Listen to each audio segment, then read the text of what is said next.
Traveling with kids can feel like a completely different ballgame from traveling before you had them. Today, I talk with two of our Travel Lemming moms to discuss how best to travel with their little ones, from babies to toddlers to preteens. They share how to navigate airports and long flights, how to achieve the best budget deals and save money with your kids, and even their favorite road trip games to make the time go by faster. So if you've been nervous about taking that first trip since having children, or you just want to learn more tips and tricks on how to make the experience as seamless as possible, don't go away. Hello, everybody. I'm Betty Hurd. Welcome to the Travel Lemming podcast. Today, I have two moms on the show with me. I have Claudicet Pena, as well as Elizabeth Claudicet. So I'm going to go ahead and get started asking you guys all about your favorite tips and tricks for traveling with kids. Claudicet, I'll start with you. Tell us about your kids and where you've been together. Yeah, so it is just my daughter and I. She will be 11 very soon, and we actually took our first trip together when she was 2 months old. I wasn't really comfortable with getting on a plane just yet, so we did a road trip from Atlanta, which is where we were living, up to Massachusetts for my best friend's wedding. It was a lot of fun. And since then, we've traveled to, up and down the East Coast. So Florida, Texas, Atlanta, Virginia, Baltimore, up to New York, Rhode Island, Boston, where we are now, and Maine. And outside of the country, we've traveled to Montreal, Canada. We lived in the Dominican Republic for a couple of years. And then we also recently went to Madrid, Spain together. Amazing. Okay, you guys have been all over the place together. Yeah, kind of all over the place. Well, Elizabeth, what about you? Where have you been with your kid? Yeah, so we're still very early in the stages. My daughters are 1 and 3. And my oldest has traveled, and we went to visit our family in Mississippi. We've flown to New York, so we've taken one airplane ride so far. Visited New Orleans, been to Atlanta, and just generally around this region. My youngest hasn't been quite as many places. It's a little bit harder to travel with two, especially in the early stages. We've been to Gatlinburg, and we've been to several of the state parks in Tennessee. Usually I'm traveling with my husband, so they're 2 adults and 2 kids. But I recently did a 9-hour solo road trip with the girls. We made it all the way down to Baton Rouge to see my sister, and it went decently well, but I'll probably wait a couple months before we do that again. Oh, yeah. Okay, well, we'll get into the details of why that is. Okay, so awesome. You guys have very different ages going on. You have almost a teenager for you, Cloudy, and then an infant and a baby.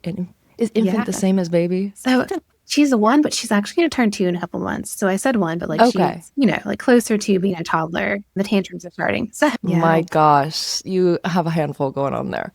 All right, so first I want to ask you guys how travel has changed since having your kids, and especially how it's changed through the different development stages. Elizabeth, I know that your kids are still very young, but I'm sure it's different from when they were newborns. So yeah, if you could just kind of tell me a little bit more about what that development has been like for you guys over time. Claudia, I'll start with you. Sure. Yeah, traveling for me changes with each trip as she continues to grow. And I've seen it from, packing for the trip to planning the trip itinerary. Infants need a lot more things. We need the diapers and the wipes and the bath things, and it was just a lot of luggage, the car seat, the stroller. So it was just always a lot when we were traveling. And then now she's a tween, and we pack way less. Now she has a little carry-on and throws on a backpack and calls it a day. Also, another thing that I've noticed is that I used to choose my flights or when I would head out to travel based off of her sleep schedule, ensuring that she gets her naps in, especially as she was a toddler and an infant, or that we're not interrupting her bedtime, because then she would just be a little terror. And now that she's much older, we have a lot more flexibility. Our trip recently to Madrid, we did an overnight flight. So it was just, she's older, so she can kind of regulate a lot better compared to when she was an infant and a toddler. Good to know. So maybe it gets a little bit easier with 8. Oh, yeah. Oh, yeah. Elizabeth, do you have anything to say on that? Yes, I found it's the same thing true about age, except that the first year was actually pretty easy to travel with a baby. They just kind of go along with you. We do have to pack a lot of things for them, so that was stressful.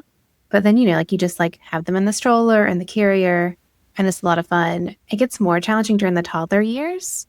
They're just not interested in things for very long, short of attention span. And they also are always on the go, except when they're napping. So it's gotten, it was easy the first year, a little bit harder the second year. And now I'm kind of seeing with my oldest, it's getting a little bit easier again. So that's been really nice. Good. I'm glad to hear it. Well, we'll talk a little bit more about how to navigate traveling at those different ages a little bit later in the episode. But you guys both touched on this briefly on how to prepare to travel with your kids. So What are some of those things that make traveling smoother for you guys with your children? Yeah, I like to plan well in advance for a trip. So whether I'm traveling with my daughter or without my daughter, I do like to plan in advance to ensure that things go smoothly. So one of the things that I do is that I check like both of our schedules to make sure that there isn't anything going on, whether it's with her school or after school activities, whether it's personally work for me. And I also like to plan things that align with our daily schedule to ensure that we have like a very pleasant experience. So that way we're not like both too grumps. For example, our last trip to Madrid, I know that in going into it, I know that Spain has, their siesta. So around 3:30 to 7:30 or 8, a lot of restaurants and local businesses are closed. So I had to make sure that we had food at our Airbnb to kind of keep to our meal time for dinner. And instead of like both of us starving till 8 p.m. So it's just, kind of preparing in advance and planning in advance to make sure that things go smoothly. So that way both, all parties involved have a pleasant trip. Right. Yeah. I mean, it's one thing to plan for a trip when it's just you and you can just kind of fly by the seat of your pants. And it's a totally different thing when you have another human being that you're responsible for. Elizabeth, do you have anything to add there?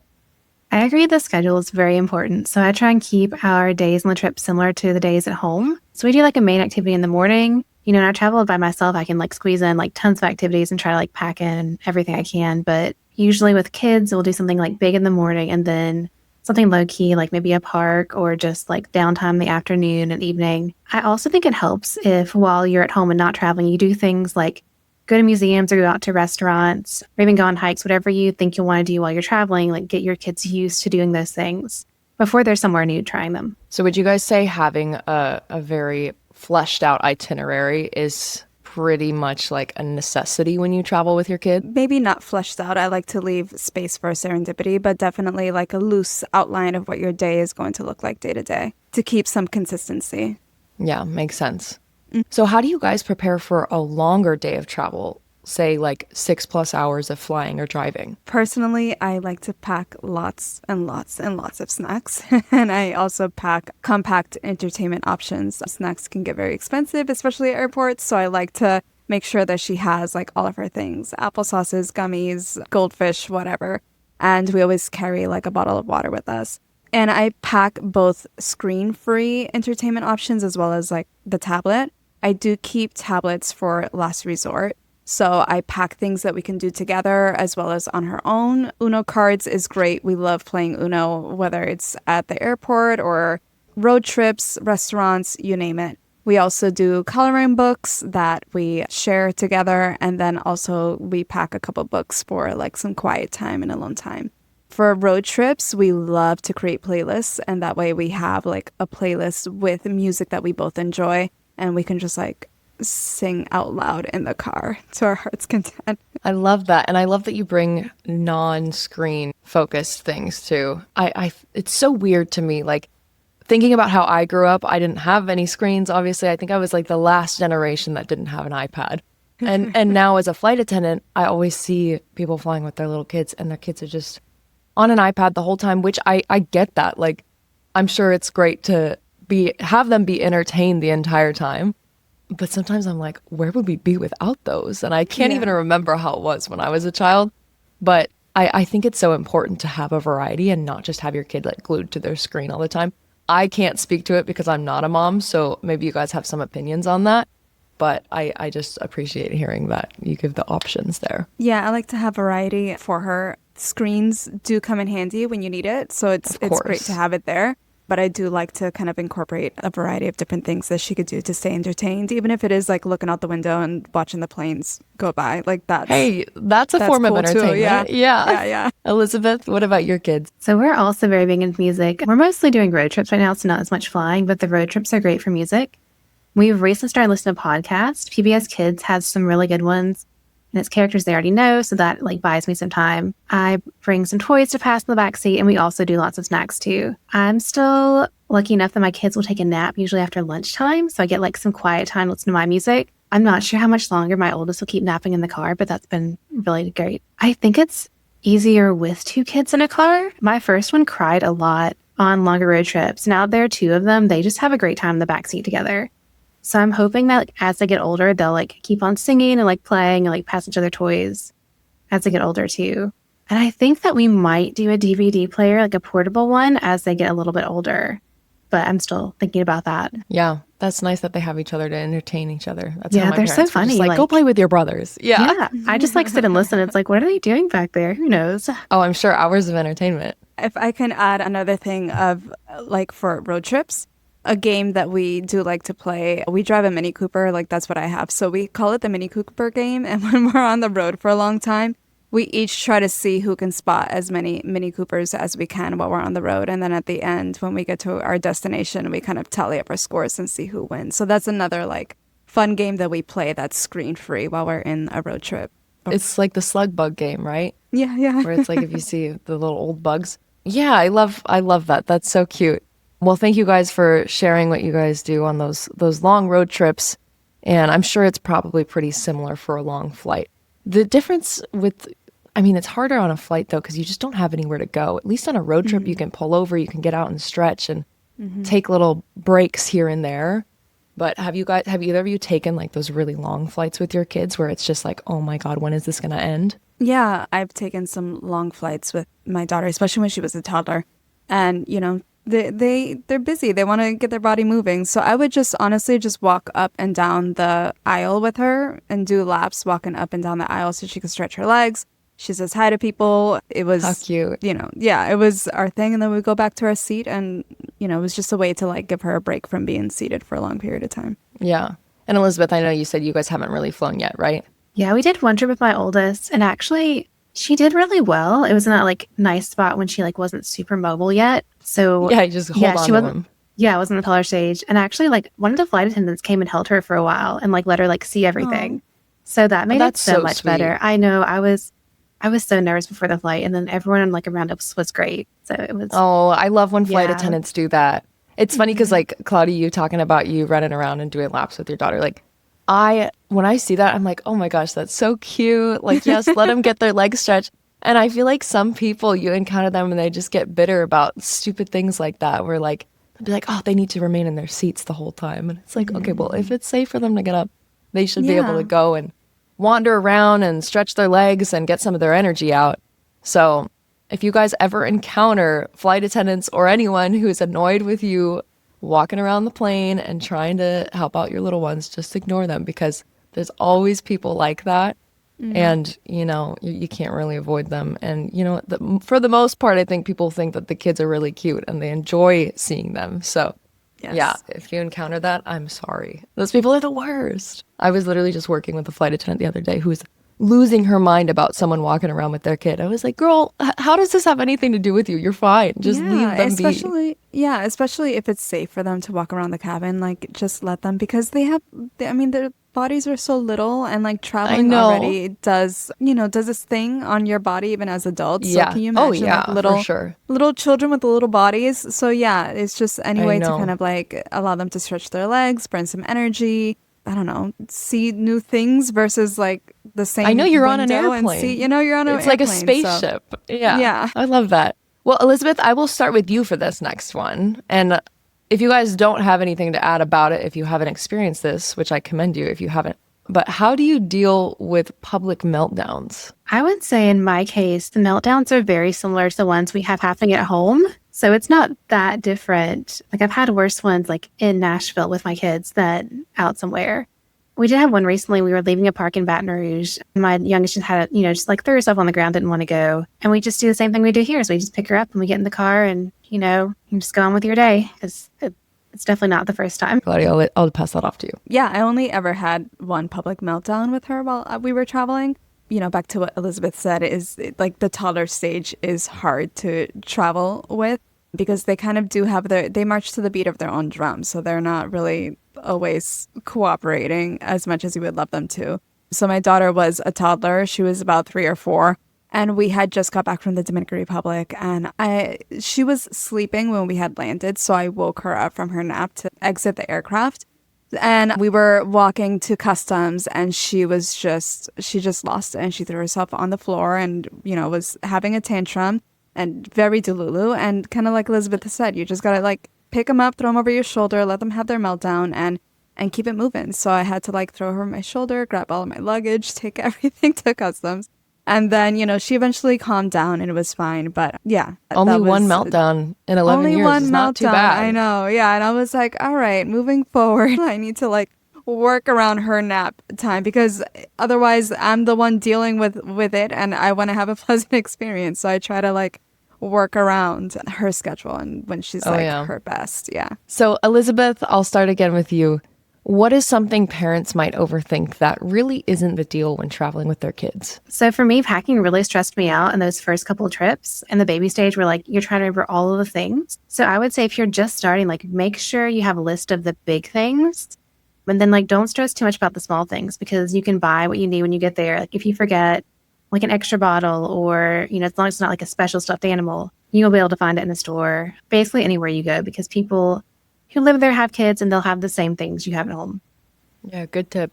Cloudy, what about you? I think, the idea of traveling as a parent can feel overwhelming in general. Whether you're traveling with your children or it's a solo trip, both are a big deal. At least I know that that's how it feels for me. But based off my experience, like with the right amount of research and like thoughtful planning, whether it's for dates that you're going to be away or accommodation, packing lists, activities that you want to do, it feels more manageable when you're able to kind of like break it down into bite-sized pieces and then it doesn't feel as overwhelming. It feels like, okay, I can do this. So I know that traveling as a parent is overwhelming, but when you're able to kind of just like, yeah, I guess like break things down, it does feel like you could take a breather. It's not as stressful. Yeah, definitely. Well, thank you both for sharing that. So, Cloudy, talking about money now, what does your budget look like when traveling with kids versus when it was just you?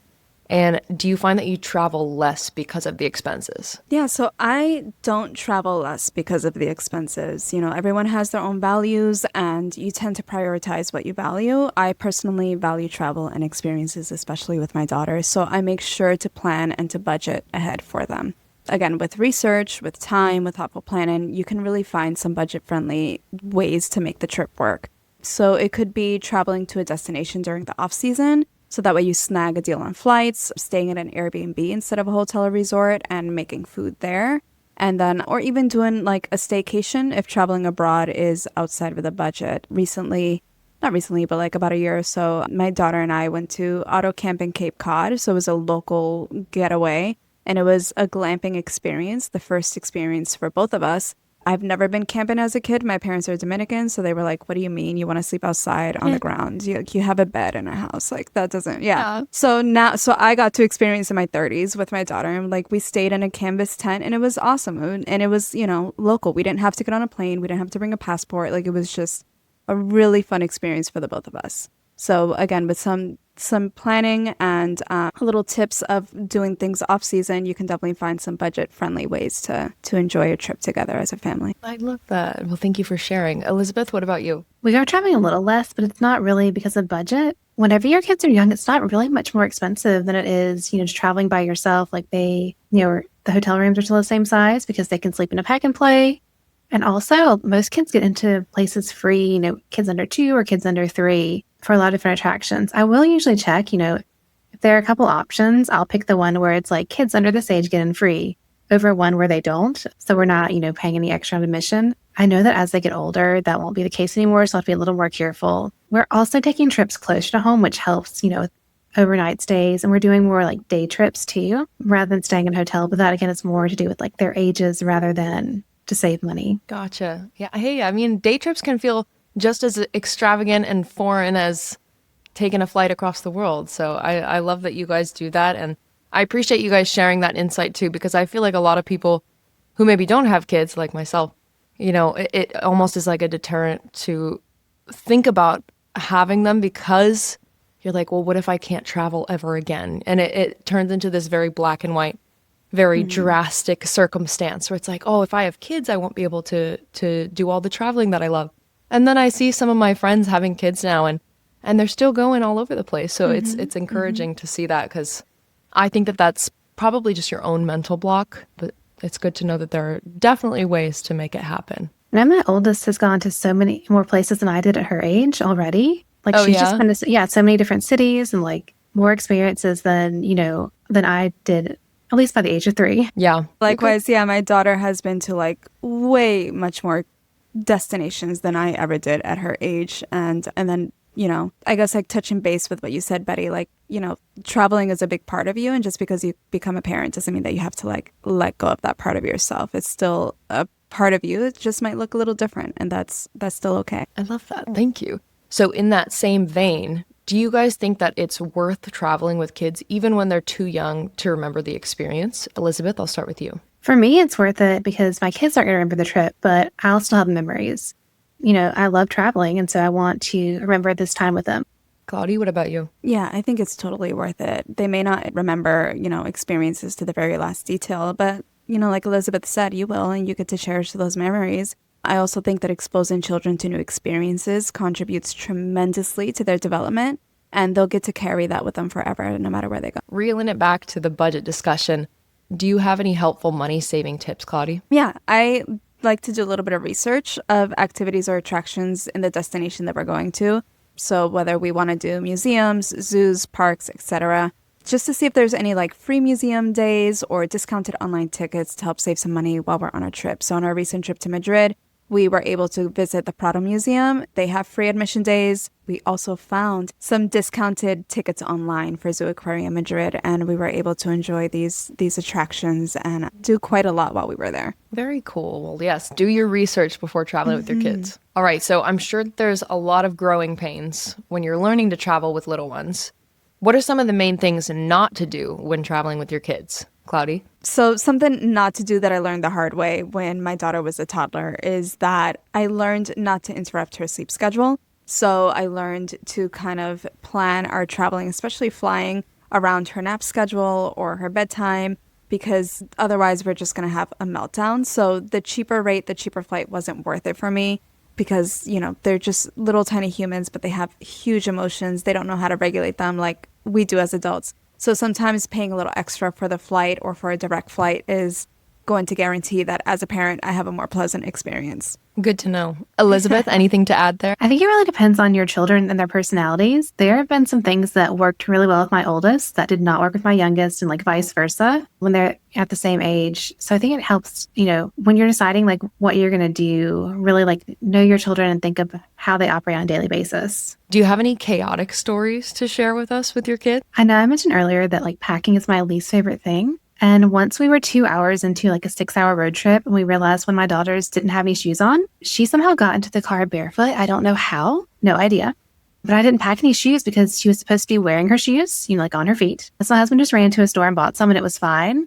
But that moment when I turned around and saw that like barefoot, nothing on, was absolutely crazy. Oh my God. I mean, I feel like that's something that happens to a lot of parents where it's just like something so basic that you wouldn't even think about, you just totally miss because you're thinking about all the other little details. Like, why would you check that your child has shoes on? Because when do they never leave the house without shoes? She just wanted to have a barefoot day, apparently. Claudia, what about you? Yeah, when my daughter was about 4, for whatever reason, I thought it was a good idea to fly to the Dominican Republic with connecting flights. So we had 2 legs and it was a long day, but I thought, okay, we'll get out of Boston around 10, so she'll get a full night's sleep and we'll get into Dominican Republic, right around bedtime. It's perfect. So on the last leg, it was in Miami. Our flight was delayed again, and finally canceled. And it was like the longest day of my life. I was so exhausted.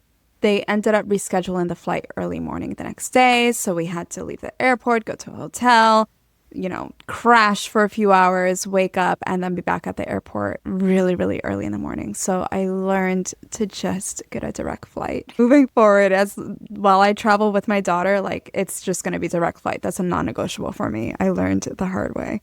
She was actually really cooperative. I was expecting her to have a meltdown, but she was pretty chill. I was the one who was outraged. You were the one on the verge of a meltdown? I don't blame you. Yes. I was like, that what do you mean? Sounds awful. Yeah. And I see that all the time happening in the airports where it's a whole family with a bunch of little kids and babies and they're stuck there all day long. And I always feel so bad. And I guess if you can't avoid it, if it's a destination where there are no direct flights, you just gotta roll with the punches and figure it out. But I think that's a really good tip to try to just book that direct flight. It takes the headache out of so much to only have that one variable instead of two, because a lot of things can change with that connection there. So how do you prioritize safety while traveling with your kids? And what's the most important thing to keep in mind? Cloudy? Let's see, safety. I always pack a first aid kit. I've had this little first aid kit since she was a toddler, and we just replenish the supplies in it. And it has over-the-counter meds for children to reduce fevers or help with allergies, alcohol wipes, ointments for cuts, burns, band-aids, etc. I also do my research to locate the closest hospital to where we're staying, just in case. You never know what might happen. And lastly, while we're abroad, I look up for the emergency contact number of that country. What is the 911 for Spain? Where do we call if we have an emergency? I also like to, if I'm traveling by myself or with my daughter without extended family, I share my information with the family so that way they know where we're staying. And on our last trip, my daughter's older, so I had to have a conversation on what to do if we were to get separated in big crowds. So I told her find an officer. She has a little cell phone that she uses. So we took pictures of her passport and my passport, and she had it in her library of photos. And then also in her notes, I put in the address to the U.S. Embassy in Spain, just in case she needed to get there. So, we were as prepared as we could be. No emergencies while we were away. Really grateful for that. But it was nice that she was prepared with everything that she needed just in case. Hearing how prepared you are just makes me realize how unprepared I am whenever I travel. Oh my goodness, I don't look up any of these things. Now I'm like, I need you to be my mom. That's awesome, though. That's great that you have those discussions beforehand just in case things do go awry. Elizabeth, anything to add there? So I also think it helps to prep kids on safety when you're in a new environment. Mine are still pretty young, but I do, before we get out of the car somewhere new or go into somewhere, I remind my daughter, my oldest daughter, you have to stay with us and you have to, hold my hand whenever I tell you to, just so she's clear on what the expectations are to take off running somewhere we've never been before. When she's a little bit older, we'll talk about what to do when she gets lost, but we're not quite old enough where it would help to do that yet. Yeah, you'll have that conversation a little further down the line. Yes, when she'd actually understand. What would you tell a parent who is nervous about traveling with their child for the first time? So I think it helps to know that something is probably going to go wrong, and that's okay. Just prep as much as you can, but also just be aware you're going to have to roll something. Don't let the fear of not having everything perfect keep you from traveling in the first place. I also suggest that if you're able to try and go on some short trips first, don't make your first trip, 7-day trip out of the country if you've never stayed one night overnight somewhere. So if you do a 1 night or 2 nights away somewhere not too far from your home, you can figure out what to do differently the next time. And it'll go much smoother, each time that you do it, hopefully. Baby steps, literally and figuratively. Claudia? Yeah, just to pick up where, what Elizabeth said is to be flexible and knowing that there are a lot of things that are outside of your control. So if you can budget some extra time, at the airport or on the road for any meltdowns or hiccups, because, flights can get canceled. Luggage might break during your check-in. It happened to me. Or your kid could have a meltdown because they missed their nap. So just, providing extra time will help ease anxiety and stress. Absolutely. Well, Claudia, you touched on this a little bit earlier, but do you notice that there's a particular time of year that might be better to travel with your young ones? So I'm one of those parents that I get a little bit of anxiety around large crowds when I'm with my daughter. So I'm definitely the mom who takes her to a trampoline park at 9 a.m. when the doors open just to avoid that rush. So the same applies when I travel. I tend to book a trip during the off season, so whether it's spring or fall.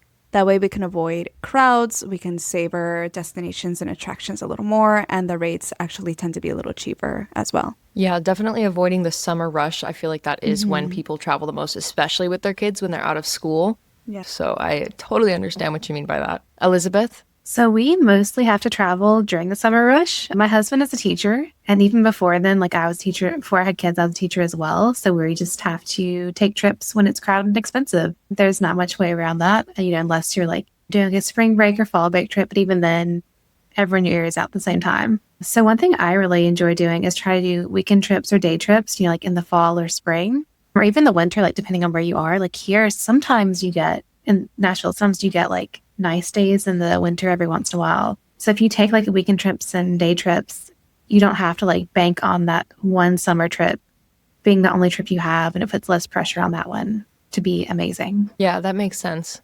So when you do find yourself traveling with your young ones during the summertime, is there anything in particular that you do or plan for that just makes it the whole experience a little bit more streamlined? I think the earlier in the day you get out, the better. Most people sleep in a little bit. So if you're able to like be the first one, like closer to the activity, that helps. And then plan things like later in the day, like stagger your schedule slightly from what everyone else is going to do if you can. Great tips. Well, thank you for that. Okay, so you guys have both talked about this a little bit, flying and driving. And I know it's different based on how old your children are. But what are the best ways to get around with a kid, in your opinion? I think age is a big factor. So, when my daughter was an infant and a toddler, we would rent a car if we didn't have our own car. And I would always bring the car seat with me. It was like a non-negotiable. And many airlines allow you to check it in for free, and they at the main ticket counter or the boarding gate. And what they do is they check it in as an oversized baggage. So just make sure that you have like a protective cover over it. Otherwise, it will get some dings. Now that my daughter is much older, we tend to take public transit. Like while we were in Spain, we took the metro and we hop in and out of Ubers. While we're in Dominican Republic, even here in Boston, if we go into the North End, we'll hop on the T and just like walk around the city. So yeah, that's how I would say navigating with children. Well, we're coming to the end of the episode, and we've already discussed so many of these tips and tricks and all your experiences that I think would be super helpful to parents who haven't traveled before. But Claudia, I'll start with you. What are some tips that you have just to wrap up for someone who's planning to travel with their child before we finish this episode? Yeah, I think that a fun tip that I have is to provide opportunities for your child to participate in the travel planning or even like real life situations at the airport. There are a ton of age appropriate tasks that you can give to your kids with, healthy boundaries in place.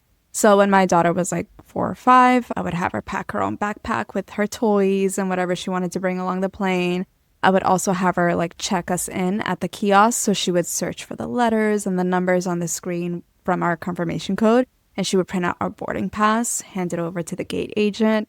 And now that she's older, she helps me actually plan out the trip. So we come up with a list of attractions that we want to go see while we're away. And, I narrow it down to 2 or 3 Airbnbs, and she helps me decide on the Airbnb that she'd like to book. I love that. Yeah. I think that kids just absolutely love feeling like they're included. Mm-hmm, That's definitely. really sweet that you do that with her.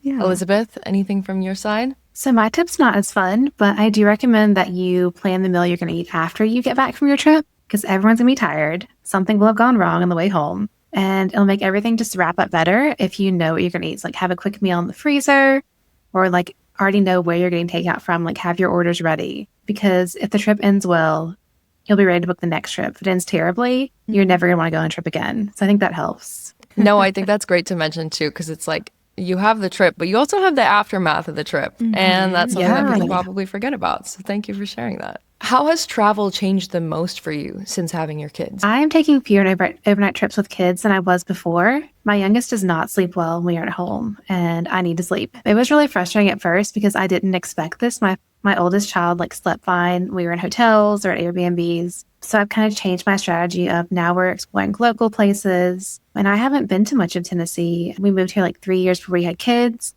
So it's been nice to get more time to spend closer to home. So we're still going on a trip, definitely. But now it's just not as far. Gotcha.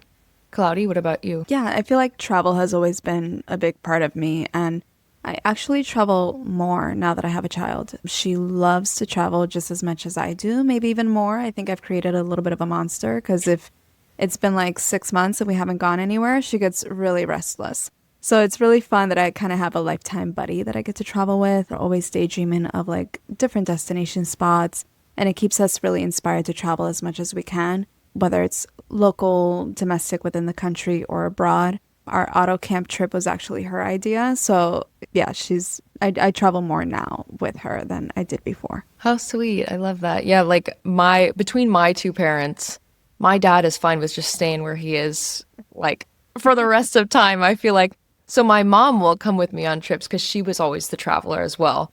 And I feel like I totally got that from her. So it sounds like it's kind of a similar thing with you and your daughter. We will continue to do our mother-daughter trips till the end of time. So this makes me so excited. I can't wait. I know, right? It's there's so much more special to look forward to as they grow too, Mm-hmm. as everyone's interests change.